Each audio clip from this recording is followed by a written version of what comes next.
agréable. Boire un petit coup, c'est doux, mais il ne faut pas rouler dessous la table. Boire un petit coup, c'est agréable. Pas tout de suite les vendanges. Pas tout de suite les vendanges. Bouche à bouche. Je voudrais bien que mon régisseur fasse respecter un peu les règles pour établir cette vigne. Bon, nous commençons les vendanges lorsqu'on vous aura demandé. Plein, les vendanges ne sont pas commencées, s'il vous plaît. Bien. Donc, je suis le régisseur des vendanges. Et je vais vous faire un petit historique donc, sur toutes ces vignes que vous avez devant vous. Dès 1169, l'abbaye d'Ambronay, les Antonins de Châlons et les Bénédictins de Seillon possédaient des vignes à Césaria. En 1636, on comptait parmi les propriétaires de vignobles 157 familles de Broc, les couvents des Augustins de Broc, Seillon, Saint-Antoine de Châlons, le chapitre de Notre-Dame de Broc, l'église de Césaria et ses chapelles, les cures de Bruyat et Ramas. Les journaliers percevaient un salaire quotidien de 10 à 12 sols. C'est pas assez. C'est pas assez. Ou de 5, La meneuse, hein. ou de 5 à 6 sols s'ils étaient nourris par les propriétaires. Ouais. Les petits exploitants faisaient cultiver leurs parcelles moyennant la moitié de leur récolte à leurs employés. Aussi, la majeure partie de la population vivait de cette activité. Pour son propre compte, chaque famille de vignerons cultivait en outre quelques parcelles. Le vignoble de Césaria occupait 268 hectares en 1791 et seules les parties trop pentues, sujettes à la détérioration des eaux, le ruissellement sous les roches de Cuiron et à la crête de la montagne, les terres peu profondes de Chenaval demeuraient abandonnées. À cette époque, le vignoble était partagé en 4 cantons. Le premier comprenait les vignes côté nord, commençant à l'angle de l'actuel poste, passant devant la maison Ride, la croix de Montjuïc et de là, le long de la Gélière jusqu'au Vanon. Ce canton était vendangé le premier. C'était une partie de celui-là. Le deuxième, les vignes au soir, du chemin tendant de Montjuïc à la Grande Fontaine et revenant à la planche du Bief des Billets jusqu'à la croisée des chemins de Revenat et du Morillon.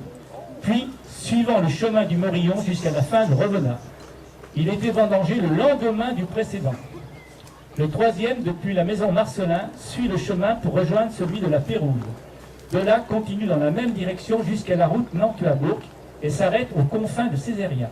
Il était vendangé le 3e jour. Le 4e, vendangé le 4e jour, comprenait tous les autres vignobles exposés au matin, c'est-à-dire au lever du soleil.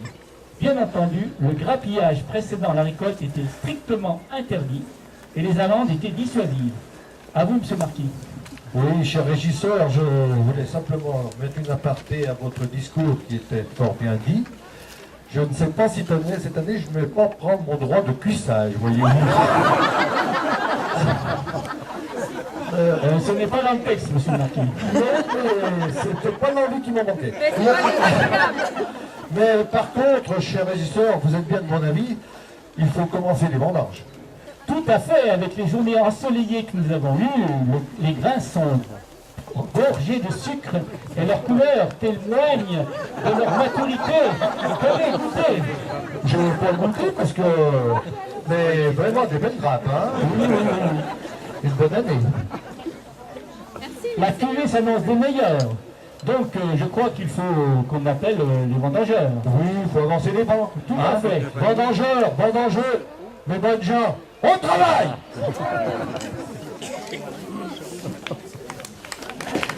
On vous parle de vin de vendange.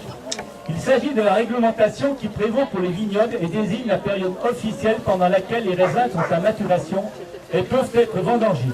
Le ban des vendanges a pour objectif de préserver la qualité des vins. Depuis la véraison, l'acidité diminue et le sucre augmente. Les courbes d'acidité et de sucre se croisent. Il faut vendanger lorsque le raisin est à pleine maturité. Durant cette période, les vignobles sont l'objet d'une surveillance stricte de la part de gardes spéciaux. Sous peine d'amende, il est interdit de pénétrer dans les vignes si l'on n'est pas propriétaire. Le ban des vendanges est établi par les syndics et enregistré au début par le châtelain, puis plus tard par la municipalité. Le vin vendu au détail était soumis au droit dit de trésor, on l'a vu tout à l'heure. Ce dernier était perçu au profit de la communauté pour entretenir les ports, ponts murailles, l'église et son clocher et la maison de ville. On en accordait la perception par bail de 2 ans au moins ou plus offrant. L'adjudication se faisait au siège de justice du Châtelain, probablement sur la place de la rue de Coligny, proche de la maison du notaire Boisson. En 1783, ce bail du droit de Trézin fut adjugé à Claude Mortier pour 305 livres par an, sous la caution de Basile Jaïr. Ces 305 livres annuels équivaudraient approximativement à 4 575 €. C'est des ânes ou quoi? Voilà. Et il te voit pas au milieu là.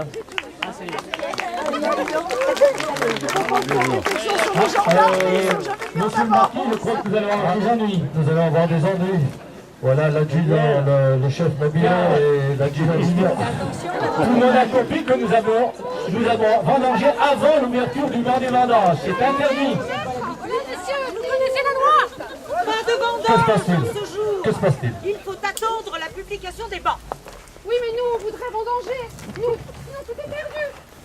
Les grappes sont vendangées. Nous, on veut travailler, nous autres. C'est vous qui nous payez la journée. On la veut tous. La loi, c'est nous. Allez, allez, allez, circulez, sans discussion. Messieurs de la maréchaussée, enfin messieurs, messieurs de la maréchaussée, messieurs de la maréchaussée, nos raisins sont mûrs. Avancez, voyez. Pas de problème. De toute façon, on vous emmène. On va vous faire signer Non, votre non, non, procès non, non. verbal. Si le procès verbal, vous paierez votre amende. Et de toute façon, la loi, c'est nous. Écoutez-moi. Messieurs les Non, non, agents, écoutez-moi. lui laissez le poste. Allez, allez, allez, Pardon, allez. pardon. Allez, au poste. Le régisseur, pas moi. Allez, allez.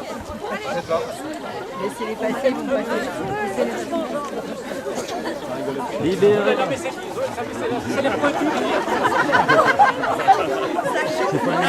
Libérez nos camarades. Allez, allez, au poste. Libérez nos camarades.